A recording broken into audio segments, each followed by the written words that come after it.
हरे कृष्णा। ओम नमो भगवते वासुदेवाय नमः। ओम लक्ष्मी नारायण नमो नमः। भगवत गीता के अध्याय का श्रवण करने के लिए इस वीडियो के अंत तक बने रहें। भागवत कथा का पठन एवं श्रवण भक्ति का एक प्रमुख अंग है। भक्ति के लिए जीव को जिन जिन सामग्रियों की आवश्यकता पड़ती है उसका भंडार है भागवत। सिद्धांत से पता चल गया भक्ति करनी है, परंतु बिना भगवान की लीला का अवलंब भक्ति का अभ्यास कैसे करें। भागवत भक्ति के लिए अभ्यास पुस्तिका के समान है। भागवत को परमहंस संहिता भी कहा जाता है। यह श्रीमद् भागवत पुराण वेद उपनिषद का ही अर्थ है, इसलिए भागवत के समान कोई ग्रंथ ही नहीं माना गया। जैसे समस्त नदियों में श्रेष्ठ है गंगा, सारे देवताओं में श्रेष्ठ है भगवान अच्युत, वैष्णवों में श्रेष्ठ है शंभु, वैसे ही सारे पुराणों में श्रेष्ठ है भागवत। भगवान श्री कृष्ण स्वयं उद्धव को कहते हैं, जिस वाणी में जगत की उत्पत्ति स्थिति प्रलय अरूप मेरी लोक पावन लीला का वर्णन ना हो और लीला अवतारों में भी मेरे लोकप्रिय राम कृष्ण आदि अवतारों का यशोगान ना हो, वह वाणी वंध्या है। बुद्धिमान पुरुष को चाहिए कि ऐसी वाणी का उच्चारण एवं श्रवण करें। आइए श्रवण करते हैं श्रीमद् भागवत गीता का महात्म्य का प्रवेश। प्रारंभ में स्वयं भगवान ब्रह्मा जी को पुराण का श्रवण करने का क्या क्या फल प्राप्त हुआ, आज विस्तार में बताते हैं।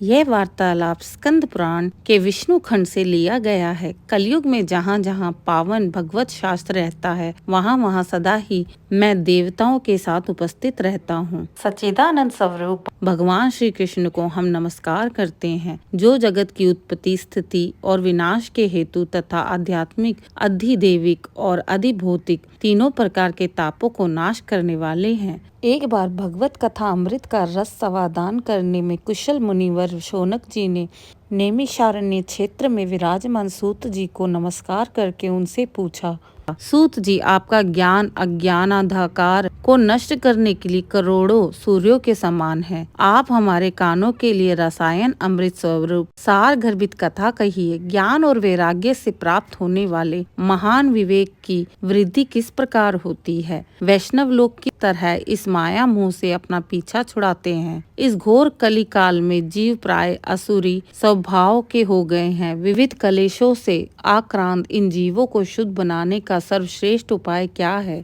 हमको ऐसा कोई शाश्वत साधन बताइए जो सबसे अधिक कल्याणकारी है, जो श्री कृष्ण की प्राप्ति करा दे, चिंतामणि नाम का वास्तु लौकिक संपत्ति दे सकता है और कल्प वृक्ष अधिक से अधिक स्वर्ग की संपत्ति प्रदान कर सकता है। परंतु गुरु प्रसन्न होकर भगवान की योगी दुर्लभ धाम दे देते हैं। शौनक मुनि का प्रश्न सुनते ही सूत जी महाराज कहते हैं, जो भक्ति के प्रभाव को बढ़ाता है और भगवान श्री कृष्ण की प्रसन्नता का प्रधान कारण है, मैं तुम्हें वह साधन बतलाता हूँ, उसे सावधान होकर सुनो। सूत जी कहते हैं कि श्री शुकदेव जी ने कलयुग में जीवों के काल रूपी सर्प के मुख का ग्रास होने के त्रास का अत्यंतिक नाश करने के लिए श्रीमद् भागवत शास्त्र का प्रवचन किया है। मन की शुद्धि के लिए इससे बढ़कर कोई भी शास्त्र नहीं है और कोई भी साधन नहीं है। जब मनुष्य के जन्म जन्मांतर का पुण्य उदय होता है, तभी उसे इस भागवत शास्त्र की प्राप्ति होती है। जब सुखदेव जी राजा परीक्षित को यह कथा सुनाने के लिए सभा में विराजमान हुए, तब देवता लोग उनके पास अमृत का कलश लेकर आए।